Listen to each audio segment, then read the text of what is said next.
Estás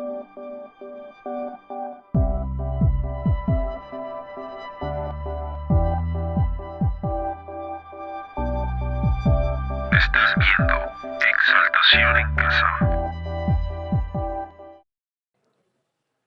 Yo sé que Dios quiere bendecirte de una manera especial y espectacular. Amén. ¿Cuántos se sienten gozosos hoy de estar con el Señor acá? Amén. ¿Cuántos anhelan un tiempo de poder adorarlo, reconocerlo y buscarlo? Amén. Yo quiero que en este tiempo usted se prepare en su corazón. Vamos a tener hoy comenzaremos una serie de enseñanzas que se llama Posicionados. Y esta es la primera parte y es una enseñanza muy, pero muy reflexiva. Es algo que yo sé que nos hará entender con mucha madurez algo que Dios necesita enseñarnos para los tiempos que estamos viviendo. Los tiempos que vivimos no son fáciles. Los tiempos que vivimos no son sencillos o inclusive se nos hace complejo digerir o aceptar tantas situaciones que están ocurriendo en estos tiempos sobre muchas vidas.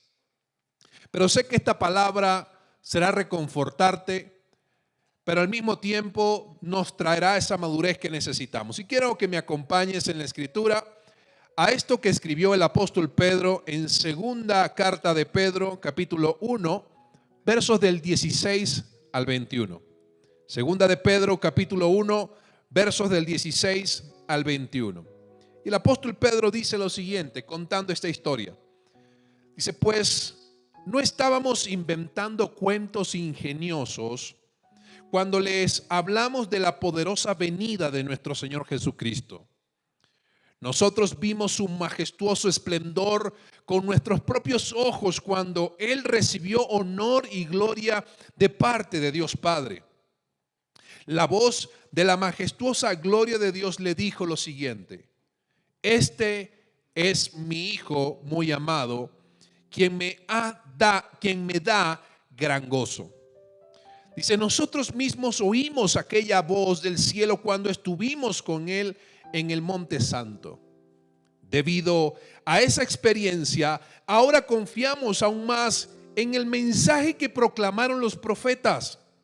Ustedes deben prestar atención, mucha atención a lo que ellos escribieron, porque sus palabras son como una lámpara que brilla en un lugar oscuro hasta que el día amanezca y Cristo, la estrella de la mañana, brille en el corazón de ustedes.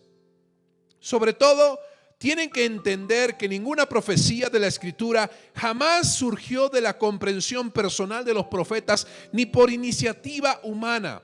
Al contrario, fue el Espíritu Santo quien impulsó a los profetas y ellos hablaron de parte de Dios. Qué hermosa historia que cuenta el apóstol Pedro. Y quiero que preste atención a esto. Sé que hay personas que vienen con muchas cargas. Hay personas que muchas veces quieren inclusive respuestas instantáneas en la vida. Pero Dios, que es nuestra máxima autoridad, ¿cuántos aceptan que Dios es su máxima autoridad en su vida?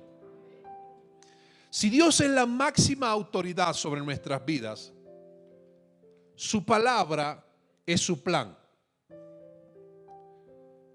Pongámoslo en un plano un poco más comprensible. Si Dios fuera el general de un ejército y nosotros los soldados, toda palabra que sale del general hacia sus soldados tiene que obedecerse. Porque si Dios es una autoridad y su palabra es el instructivo o el plan, solo en su palabra vamos a comprender qué es lo que ese general desea para nuestras vidas. Y la misma escritura dice que la palabra, la voluntad de Dios es buena, agradable y perfecta. Aunque muchas veces no entendamos esto, la voluntad de Dios es buena, agradable y perfecta.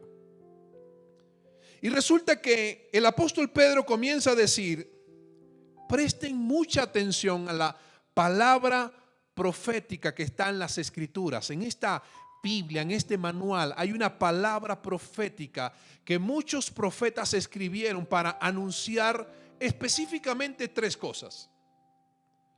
Lo primero que quisieron anunciar era la venida de Cristo, pero en esa venida de Cristo, Dios se manifestó para traer la gloria de su nombre sobre la iglesia. Es decir, Jesús vino en forma de hombre, no solamente para redimirnos a nosotros, sino para levantar a la iglesia en ese momento.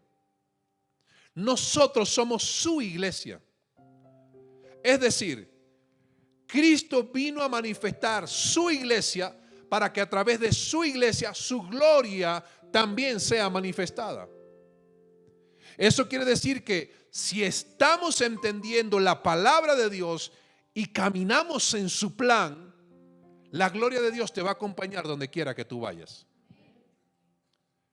La gloria de Dios estará contigo, con tu familia, en tu casa, y todo lugar donde Dios te permita estar, allí te acompañará esa gloria. ¿Cuántos quieren ver esa gloria de Dios en su vida? Amén. Mira, qué interesante esto, porque la gloria de Dios para su iglesia es el primer aspecto de las profecías de Dios.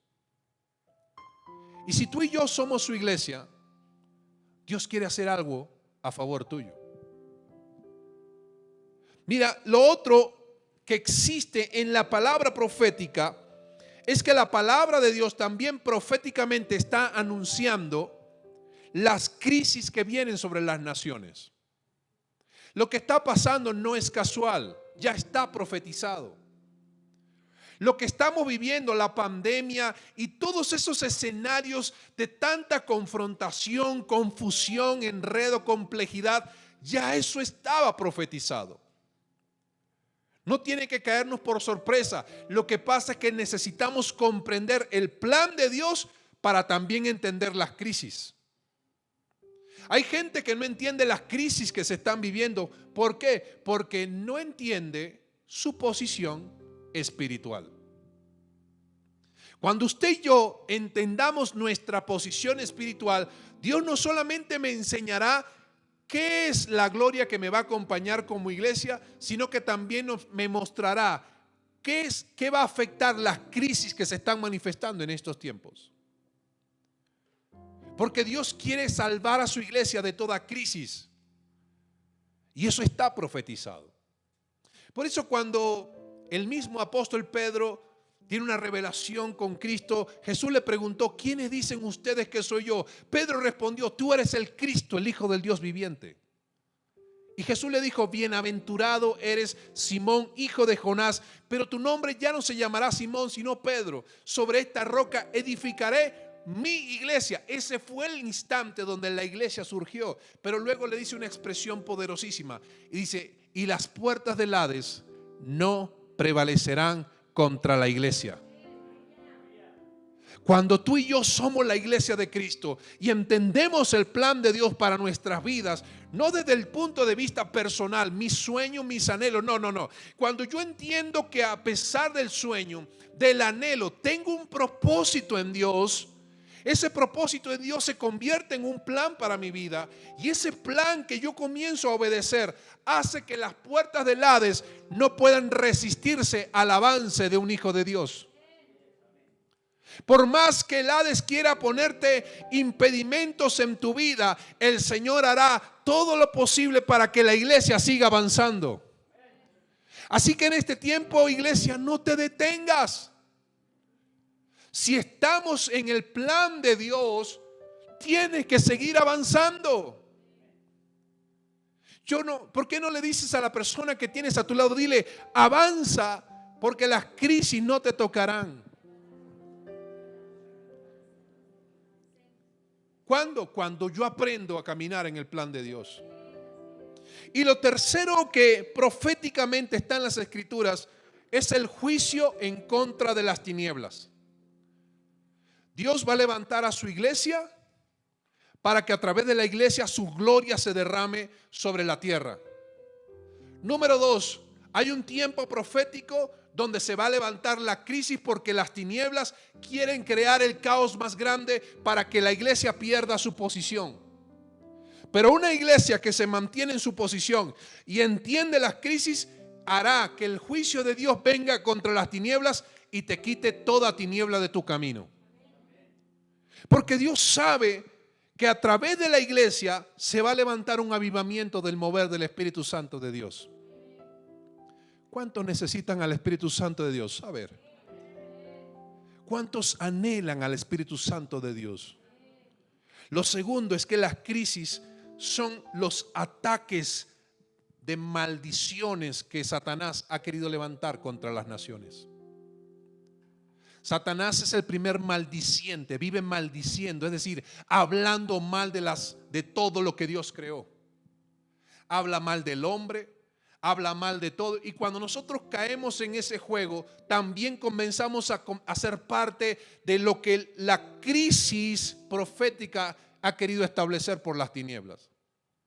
Y sin darnos cuenta, hablamos mal del presidente, hablamos mal de Colombia, hablamos mal de las naciones, porque las crisis comienzan a través de las palabras. Si tú vives maldiciendo, vivirás la consecuencia de esas palabras. Hay relaciones donde el esposo maldice a la esposa y la esposa maldice al esposo. No sirves para nada. Tú eres así, este hijo torpe. No. Esa es la estrategia que crea crisis en las naciones. Las palabras de maldición. Usted no maldiga a sus hijos. No le diga torpe, no le diga bobo, no le diga tonto. Ella ya en momento.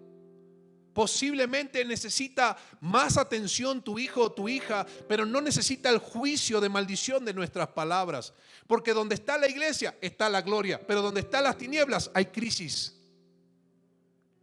Y necesitamos levantar una voz profética, no que hable maldición, sino que hable bendición. ¿Sabías que si todos nosotros nos ponemos de acuerdo y hablamos bien de Colombia y de Bogotá, cambiará? Porque todo comienza por nuestras palabras. Entonces, ¿qué sucede? Que si queremos vencer esa crisis, el juicio de Dios se tiene que levantar. ¿Y cómo se levanta el juicio de Dios? Cuando nosotros atraemos el cielo a la tierra para disipar toda tiniebla que hay acá, sobre todo lugar y área de nuestras vidas. Por eso Jesús dijo, cuando oren así: Padre nuestro que estás ¿dónde? Santificado sea, venga a nosotros. Nosotros tenemos la oportunidad de atraer lo celestial a lo terrenal. Si en su casa algo malo está pasando, atraiga lo celestial a lo natural. Ay, es que pastor, ando pobre. La pobreza es una maldición. Atraiga lo de Dios a su casa para que Dios haga prosperar su camino. Ay, pastor, pero hay enfermedad. Atraiga lo celestial a lo terrenal para que la enfermedad realmente se vaya. Y necesitamos atraer lo del cielo a la tierra, porque el juicio de Dios quiere acabar con las tinieblas para siempre. Y eso lo podemos hacer nosotros. ¿Por qué? Porque somos la iglesia escogida de Dios. Somos sus hijos. Como lo cantamos en ese cántico que ahorita decíamos: yo solo sé que yo soy su hijo. ¿Cuántos hijos de Dios hay acá en esta mañana?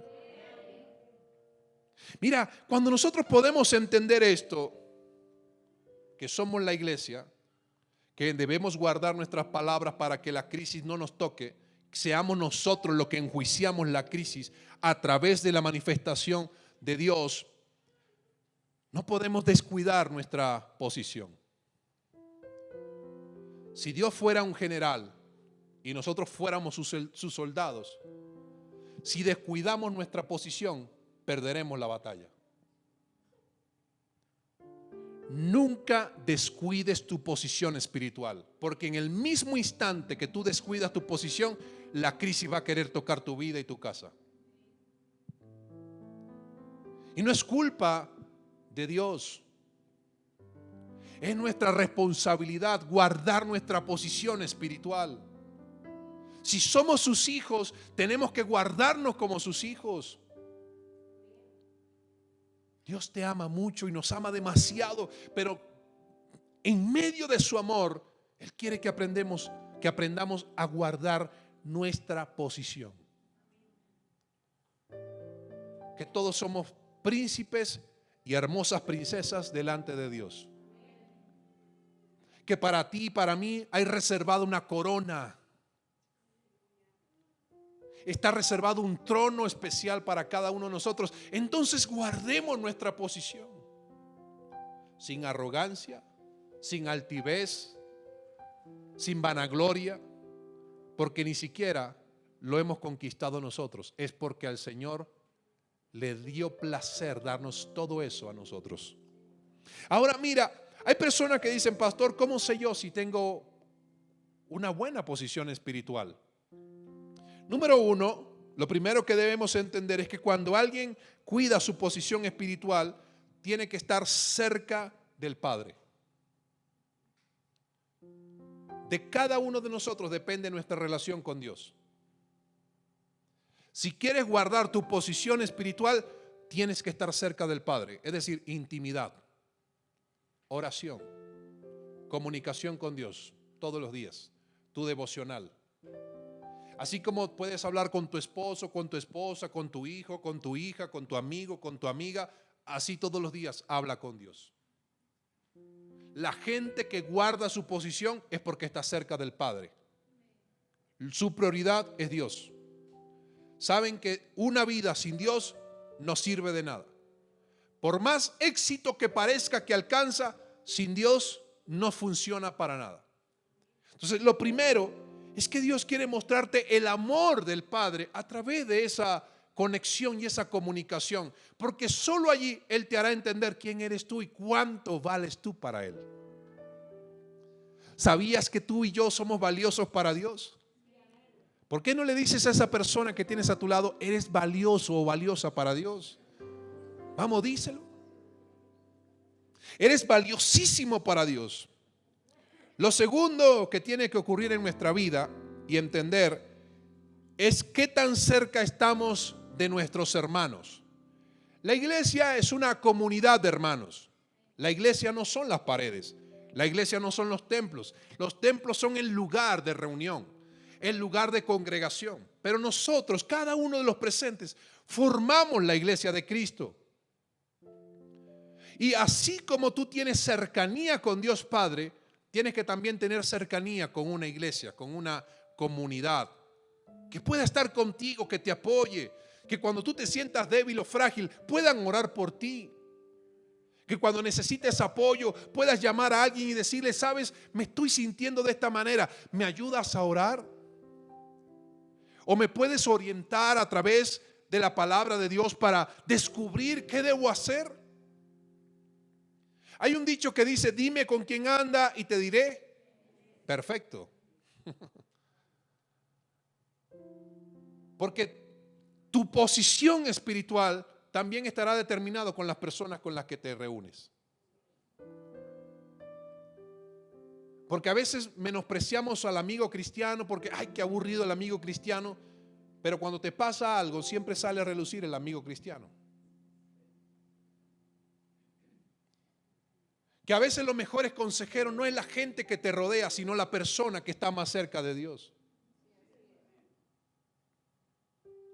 Que a veces hay amistades que te van a aplaudir todo y hay personas que te aman tanto que te van a decir la verdad. Eso no está bien. Pero a veces rechazamos al que nos dice la verdad y aceptamos al que nos aplaude todo. Una iglesia es tu lugar de comunión para poder estar unos con otros. No quiere decir que armemos una recocha, no, sino que aprendamos a generar un vínculo que nos une, que nos ayuda a estar colaborándonos unos con otros. Necesitamos de una vida de iglesia. Hay gente que me ha dicho, pastor, yo me congrego por internet. Nadie se congrega por internet, solo asistió a un culto virtual. Porque para poder congregarse tiene que formar parte de una comunidad. Por eso Jesús dijo, sobre las puertas del Hades no prevalecerán contra quién, la iglesia, sobre la gente que está unida. los que permanecen juntos, los que en algún momento cuando sienta le mando un mensaje a otro. Mira, ahí te mando un mensaje. Yo siempre le envío mensajitos a veces a las personas, a veces cuando tengo tiempo lo envío toda la semana, 1, 2, 3 veces, cuando sea, pero le envío un mensaje de parte de Dios. Hay personas que lo ven, ni siquiera lo abren, pero después dicen: Señor, háblame. O a veces están necesitando algo. Mire, no se imaginan cuántas personas me han escrito y me han dicho: pastor, eso me llegó justamente lo que estaba orando en este momento. Porque yo no lo hago para molestarle, sino ¿por qué? Porque como somos la iglesia, yo le envío algo para que tenga presente que Dios le ama tanto que siempre se acuerda de usted. Que aún a través de ese mensaje tú puedas sentir qué tan cerca Dios está en tu vida. Tener amistades correctas es importante para guardar mi posición en Dios. Lo tercero es estar firme en el lugar donde Dios te puso. Y cuando hablo de estar firme en el lugar donde Dios te pone, primeramente me refiero a la ciudad donde te pone, en el barrio donde te pone, en el país donde te pone. Cuando Dios te pone en un lugar específico es porque en ese lugar Dios quiere bendecirte.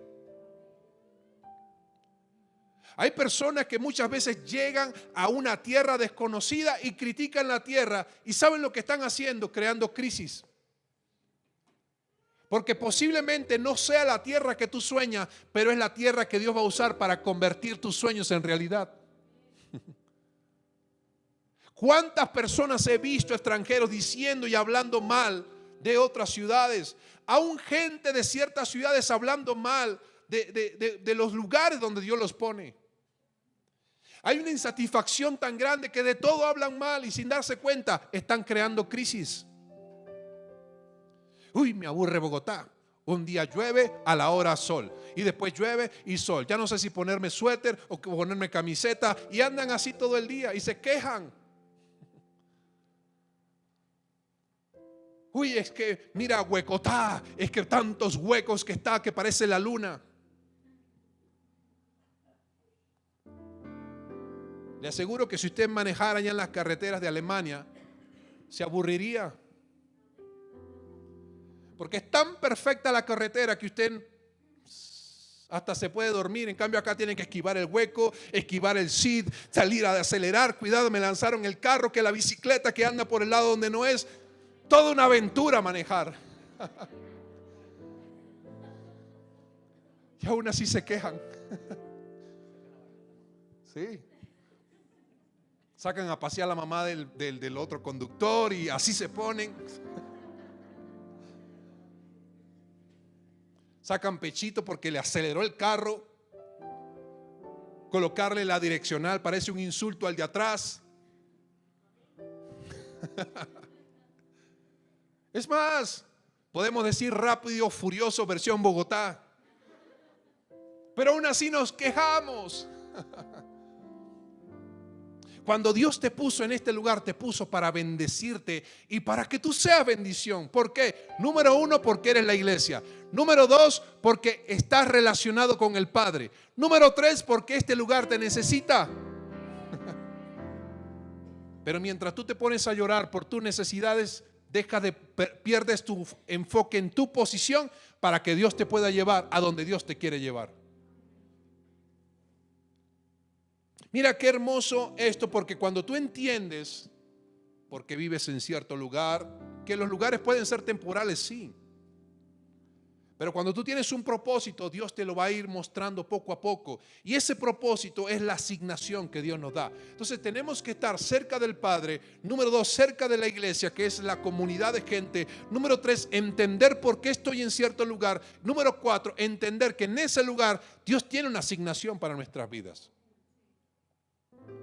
Dios tiene algo que hacer contigo, y eso es lo más importante en tu posición. Lo más importante no es cumplir tus sueños y metas. Saben, no hay nada peor que tener éxito en aquello que a Dios no le agrada.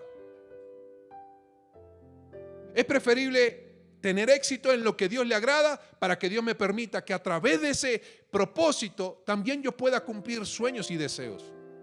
Te lo voy a poner de una manera bíblica. Dios le dijo a Abraham: sal de tu tierra y tu parentela. ¿Qué es lo que más deseaba Abraham? Tener un hijo.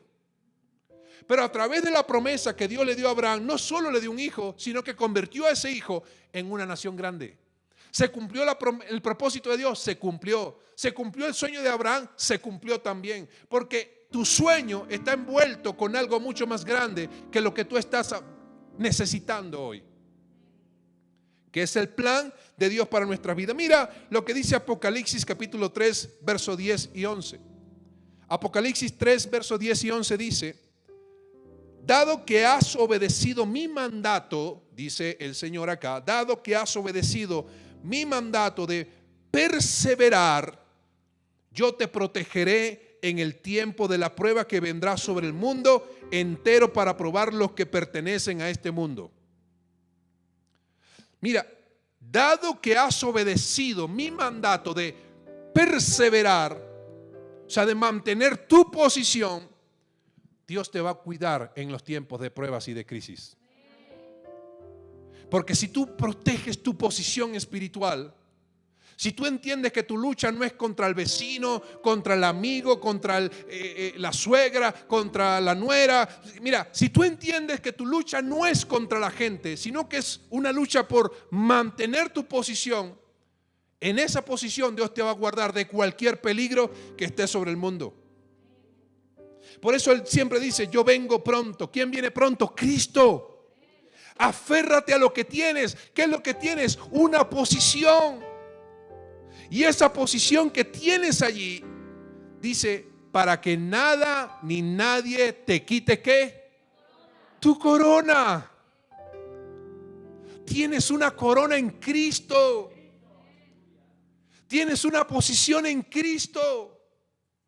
En Efesios dice que Él nos sentará juntamente con Cristo. ¿Dónde? En lugares celestiales. Hay una posición, hay un trono, hay un lugar especial donde cada uno de nosotros tenemos que estar y guardarla siempre. Pero solo lo vamos a entender desde lo espiritual. Muchos dirán: pastor, yo no veo mi corona. En el espíritu imagínate tu corona. Imagínate esas vestiduras que Dios tiene preparado para ti en estos tiempos. Pero cuando tú aprendas a perseverar. Por eso el mismo Apocalipsis siempre decía la frase: al que venciere. Guarda tu posición, guarda tu espíritu, guarda tu vida. ¿Por qué? Porque lamentablemente hay cosas que se pueden llegar a perder. Pastor, ¿se puede perder la posición? Sí, te lo voy a poner con un ejemplo.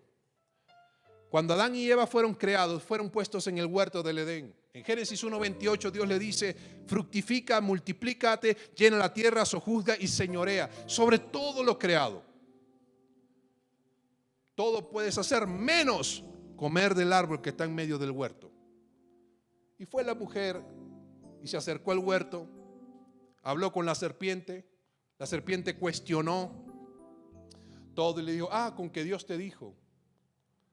Y ella dijo: sí, de todo árbol puedo comer menos de este. ¿Y sabe lo que le dijo Satanás? Le dijo una verdad, pero la engañó para que cumpliera algo que no debía hacer.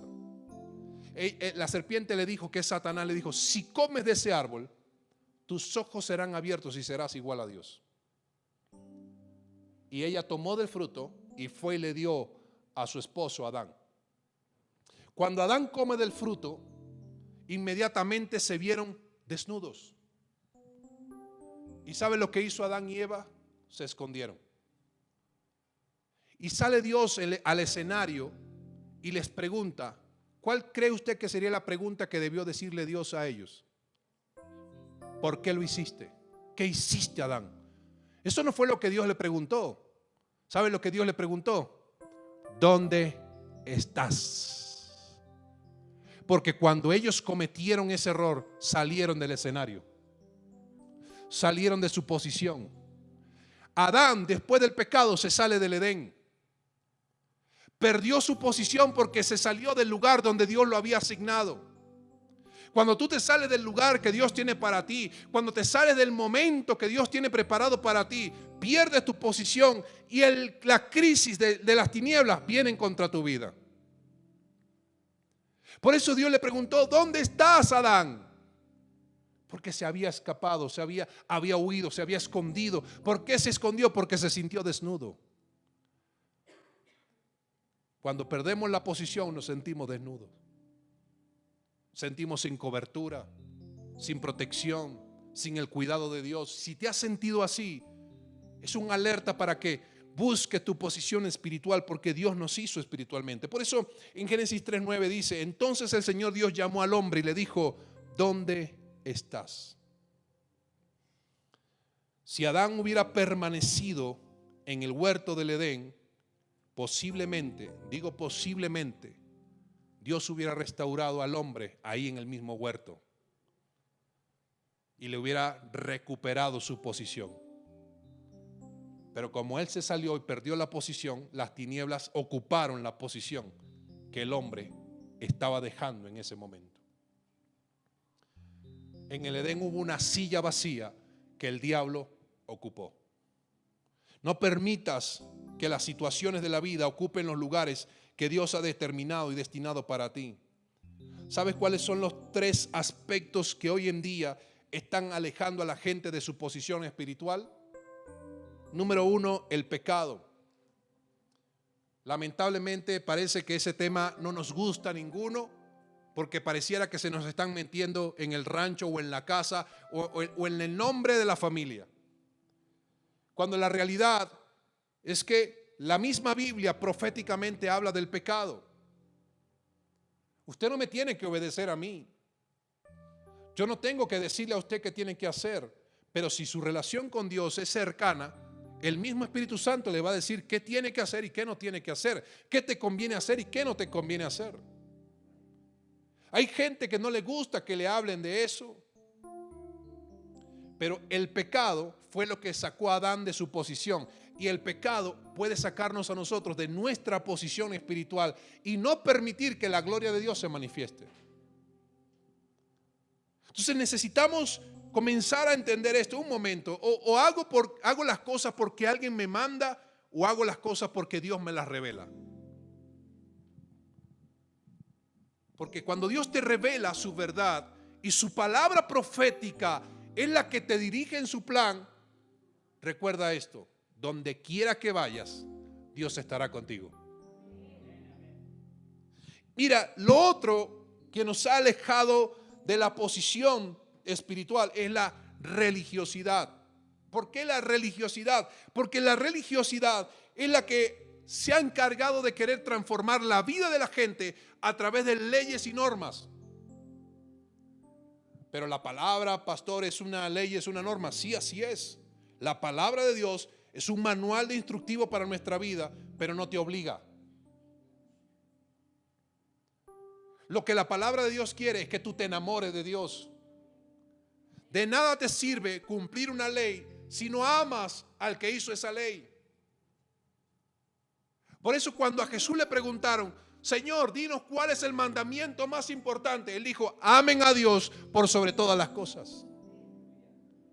Porque antes que aprender a obedecer su ley, tenemos que aprender a amar a Dios.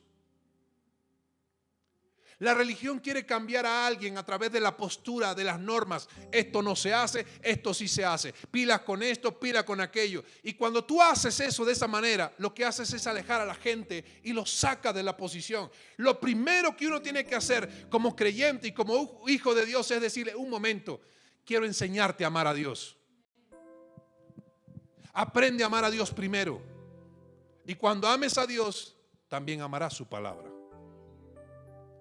Por eso los escribas, los fariseos, los publicanos se acercaban a Jesús para mirar la forma cómo tentarlo y hacerlo caer, para matarlo y destruirlo. Porque ellos, cumpliendo la ley mosaica, querían imponer todo por encima de todas las cosas. Y ¿sabes qué? Cuando prestas mucha atención a la ley antes que al amor de Dios, Dios puede estar muy cerca de ti y no te vas a dar cuenta. Primero aprendamos a amar a Dios para luego aprender a amar su palabra como manual para nuestras vidas. Y lo último, el activismo. A veces pensamos que mucha actividad es lo que nos hace ser más espirituales, cuando la realidad es que si no somos constantes y disciplinados, por más que yo quiera ponerle lunes de oración, martes de ayuno, miércoles de alabanza, jueves de milagros, viernes de no sé qué, sábado de nada y domingo, ¿de qué me sirve tenerlo acá toda la semana si afuera no está haciendo nada? Si usted no aprende a ser disciplinado todos los domingos, tampoco lo será de lunes a viernes o de lunes a sábado. Todos los días necesitamos a Dios. Pero hay personas que quieren que les impongan una disciplina para poder amar a Dios y cumplir a Dios. Conozco pastores que me dicen, la iglesia tiene que estar abierta todos los días porque iglesia que cierra es iglesia que fracasa. La iglesia no son las paredes, la iglesia soy yo. Mientras mi corazón esté abierto todos los días a buscar al Espíritu Santo, siempre su gloria estará presente en mi vida. Una vez un chico le dijo a un pastor, pastor, mirando por televisión que un pastor había dicho que había oración en su iglesia todos los días a las 5 de la mañana. Y el pastor no tenía esa costumbre, para él era todos los días a las 5 de la tarde. Y él dijo, no, tiene que ser en la mañana. Y le dijo, pastor, ¿por qué en esta iglesia no hay oración a las 5 de la mañana? Y él dijo, no, pero ¿por qué quieres a las 5 de la mañana? No, porque yo he visto que hay un mover de Dios ahí a las 5 de la mañana y es importante que podamos levantar un grupo de oración a las 5 de la mañana. Y el pastor dijo, bueno, listo, mire, aquí están las copias de mi llave. Yo me encargo de todos los días, 5 de la tarde, y usted se encarga todos los días a las 5 de la mañana. Muchacho tragó grueso. Bueno, hagámosle. Yo sí le hago, pastor. Comenzó a citar a la gente, 5 de la mañana, tiempo de oración. Aquí vamos, 5 de la mañana, tiempo de oración. Le duró 2 días la fuerza. Porque muchas veces la gente que tanto exige algo es la que menos tiene capacidad para hacer las cosas. Porque de nada sirve que yo le imponga algo si usted en su casa no está orando. De nada sirve que yo todos los días le diga tiempo de discipulado si usted no viene. De nada sirve que yo le diga vamos a hacer devocional de oración todos los días leyendo la palabra si usted en su casa no la lee. A veces el activismo no tiene que ser acá. La verdadera actividad tiene que ser en nuestra casa. Es allí donde vamos a aprender a no perder nuestra posición. Necesitamos cumplir una disciplina espiritual. Que no vengamos el domingo sintiendo que damos golpes de pecho para sentirme bien el resto de la semana, sino que vengamos el domingo honrando a Dios porque los 6 días anteriores yo he estado en comunicación con Dios para que Él hable a mi vida y no permitir nunca que las tinieblas me saquen de su posición en Dios. ¿Cuántos necesitan recuperar su posición en Dios? ¿Cuántos necesitan en este tiempo tener una disciplina espiritual para no apartarse de esa posición de Dios? Dios tiene cosas grandiosas y maravillosas para su iglesia. La gloria de Dios comenzará a descender, a mostrarte un caminar, tu avanzar, a mostrarte tu destino, tu propósito. Pero ten cuidado si Dios te pregunta, ¿dónde estás? Yo como pastor pues, ni siquiera le pregunto, cuando yo llamo a la gente, hola, Dios te bendiga, ni siquiera le pregunto ¿dónde estás? Porque si usted me va a decir a mí dónde está, pero no le ha dicho a Dios dónde está, no sirve de nada. Hay personas que se pueden esconder, uy, el pastor me llama, se salen de donde están, pastor, lo llamo después. No te preocupes si yo te llamo y me entero dónde estás. Preocúpate si Dios es el que te llama y te pregunta, ¿dónde estás? Porque si Dios te pregunta, ¿dónde estás? Es porque estás perdido. No estás en el Edén. No estás en tu lugar de bendición. No estás en tu lugar de asignación. No estás en tu lugar de bendición. Iglesia, Ponte de pie en esta hora.